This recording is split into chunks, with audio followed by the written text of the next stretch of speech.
Foxconn की चीनी subsidiary यूजन technology ने भारत में एक बड़े प्रोजेक्ट से अचानक 300 इंजीनियर्स को वापस बुला लिया है और यह फैसला जितना अप्रत्याशित था उतना ही इसके असर ने इंडस्ट्री को चौंका दिया है। इस घटना ने टेक और डिप्लोमेटिक दोनों सर्कल्स में हलचल मचा दी है, क्योंकि यह सिर्फ एक कंपनी का आंतरिक मामला नहीं है, बल्कि इसके पीछे कई लेयर्स छुपी हैं। यह सिर्फ स्टॉफ में बदलाव नहीं है, यह ग्लोबल सप्लाई चेन्स में गहरे तनाव और भारत और चीन के बीच कंपटीशन का एक सिग्नल है। सप्लाई चेन की यह जटिलता अब हर देश की रणनीति का हिस्सा बन चुकी है। ये इंजीनियर्स तमिलनाडु में एक state of the art display module assembly unit लगा रहे थे, जो भारत के मैन्युफैक्चरिंग इकोसिस्टम को नई ऊंचाइयों तक ले जाने की कोशिश का हिस्सा था। यह यूनिट एप्पल की चाइना से प्रोडक्शन को डाइवर्सिफाई करने की प्लानिंग का एक इंपॉर्टेंट पार्ट थी, जिससे भारत को ग्लोबल इलेक्ट्रॉनिक्स मैप पर मजबूती से स्थापित किया जा सके। इस फैसले की टाइमिंग एक साधारण कॉर्पोरेट मूव को जियोपॉलिटिकल स्टेटमेंट में बदल देती है और यह दिखाता है कि बिजनेस डिसीजन अब सिर्फ मुनाफे तक सीमित नहीं है। इससे भारत में हाईटेक मैन्युफैक्चरिंग के फ्यूचर के बारे में कई नए सवाल खड़े होते हैं, खासकर जब भारत खुद को एक टेक्नोलॉजी हब के रूप में स्थापित करने की कोशिश कर रहा है। हम इस रिकॉल के पीछे के कॉन्टेक्स्ट, इसमें शामिल स्ट्रेटेजिक कैलकुलेशन और इसमें छुपे हुए इंटरेस्ट्स को समझने की कोशिश करेंगे और ग्लोबल इलेक्ट्रॉनिक्स हब बनने की इंडिया की एम्बिशंस के लिए इसका क्या मतलब है, इस पर बात करेंगे। यह घटना भारत के लिए एक टेस्ट केस बन गई है। यह स्टोरी इंडिया की एक फैक्ट्री के फ्लोर को कैलिफोर्निया के बोरफेरूम और बीजिंग में पॉलिसी मीटिंग्स से जोड़ती है, जहां हर फैसला दूरगामी असर डाल सकता है। इन इंजीनियर्स का जाना सिर्फ एक हेडलाइन से कहीं रिमाइंडर है। यह एक इंडस्ट्री के ट्रांसफॉर्मेशन की शुरुआत भी हो सकती है। यह ग्लोबल इकोनॉमिक रीअलाइनमेंट की चल रही स्टोरी का एक नया चैप्टर है, जिसमें हर कदम का असर पूरी दुनिया पर पड़ता है। यह रिकॉल ऐसे समय में हुआ है जब सालों के तनाव के बाद भारत और चीन के रिश्तों में सुधार के संकेत दिख रहे थे। रेयर अर्थ मैग्नेट्स और फार्मास्यूटिकल्स जैसे इंपॉर्टेंट मटेरियल्स में ट्रेड फिर से शुरू हो गया था और बॉर्डर पर तनाव कम करने के लिए हाई लेवल टॉक्स चल रही थी।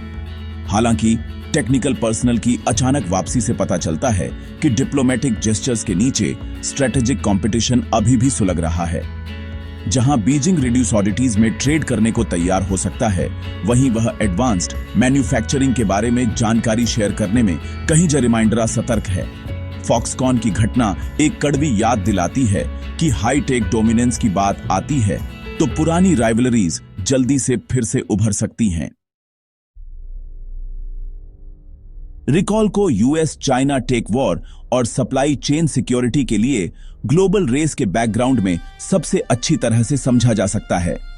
चीन भारत को इंपोर्टेंट मैन्युफैक्चरिंग एक्सपर्टाइज का ट्रांसफर, जो यूएस के साथ जुड़ा एक एडवांटेजा कॉम्पिटिटर है, एक स्ट्रेटेजिक थ्रेट मानता है। अपने इंजीनियर्स को वापस बुलाकर बीजिंग का मकसद भारत की प्रोग्रेस को धीमा करना और टेक मैन्युफैक्चरिंग में अपनी डोमिनेंस को प्रोटेक्ट करना है। यह कदम फॉक्सकॉन जैसी मल्टीनेशनल कंपनियों को भी यह सिग्नल देता है कि उनके ऑपरेशंस, यहां तक कि विदेश में भी, चाइना के स्ट्रेटेजिक इंटरेस्ट्स के अधीन हैं। मैसेज: फैक्ट्रीज को मूव करना आसान है, लेकिन एक्सपर्टाइज को मूव करना नहीं। China plus one strategy global manufacturing को नया रूप दे रही है, जिसमें कंपनियां अब अपने प्रोडक्शन बेस को सिर्फ चाइना तक सीमित नहीं रखना चाहती। भारत चाइना के टॉप ऑल्टरनेटिव के रूप में उभर रहा है और दुनिया भर की बड़ी कंपनियां यहां निवेश बढ़ा रही हैं। फॉक्सकॉन के जरिए भारत में आईफोन प्रोडक्शन बढ़ाने के लिए एप्पल का जोर इस बदलाव का एक हाई प्रोफाइल एग्जाम्पल है, जिससे भारत की मैन्युफैक्चरिंग कैपेबिलिटी को ग्लोबल पहचान मिल रही है।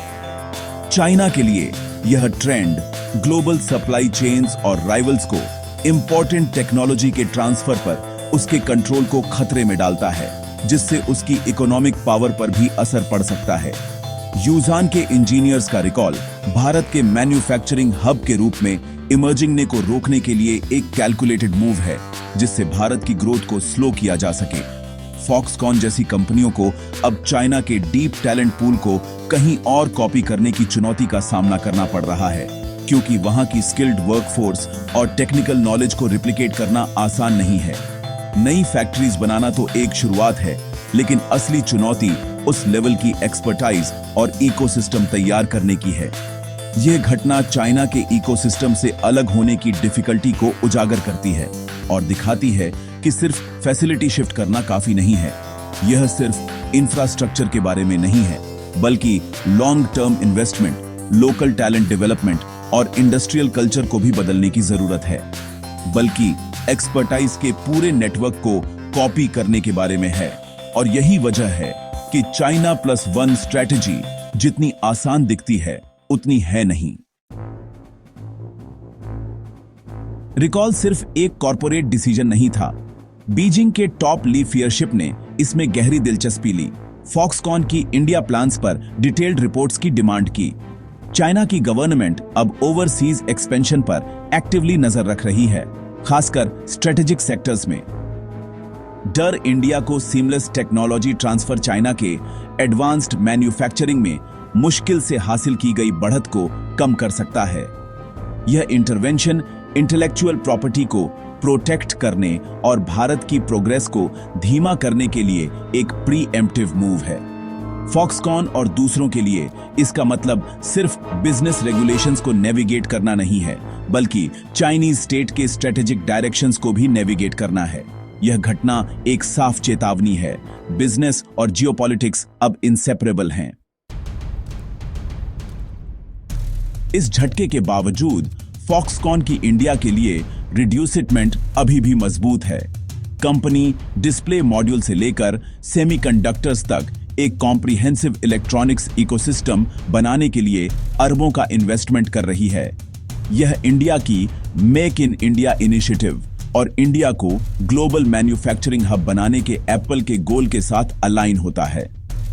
फॉक्सकॉन की स्ट्रेटजी इंडिया में अपनी वर्टिकली इंटीग्रेटेड सप्लाई चेन को कॉपी करना, लोकल सप्लायर्स को डेवलप करना और बड़े पैमाने पर वर्कफोर्स को ट्रेनिंग देना है।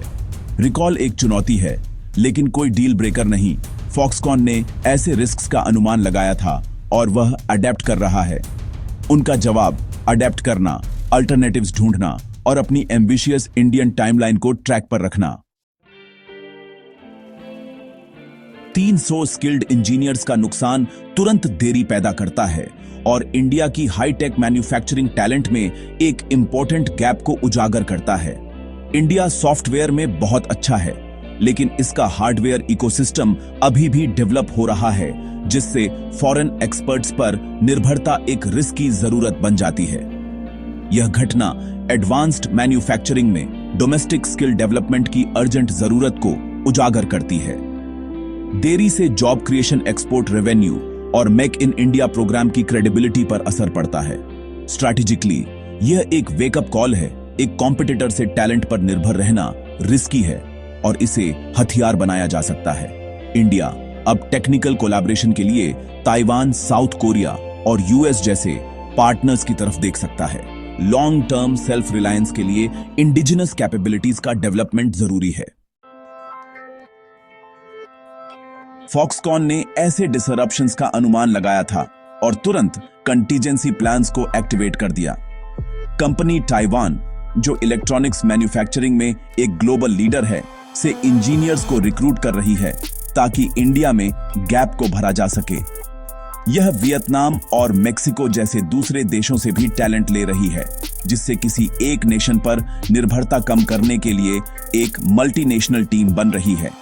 फॉक्सकॉन इंडियन इंजीनियर्स के लिए ट्रेनिंग को तेज कर रहा है, जिसका मकसद लॉन्ग टर्म सेल्फ सफिशिएंसी है। यह अप्रोच इंडिया ताइवान संबंधों को मजबूत करती है और फॉक्सकॉन की रेजिलियंस को दिखाती है।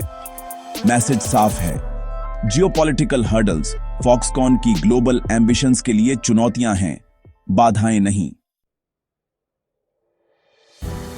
Foxconn recall geopolitics driven global business के नए एरा में एक डिफाइनिंग मोमेंट है।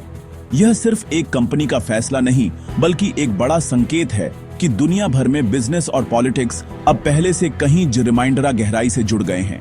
यह दिखाता है कि इकोनॉमिक डिसीजंस अब नेशनल सिक्योरिटी और स्ट्रेटेजिक कंपटीशन से इंसेपरेबल हैं। हर बड़ा कॉरपोरेट कदम अब सिर्फ मुनाफे के लिए नहीं, बल्कि देशों की सुरक्षा और पावर बैलेंस को भी प्रभावित करता है। इंडिया के लिए सबक साफ है, टेक्निकल पार्टनरशिप्स को डाइवर्सिफाई करें ताकि किसी एक देश या कंपनी पर निर्भरता कम हो सके और टेक्नोलॉजी में आत्मनिर्भरता बढ़े।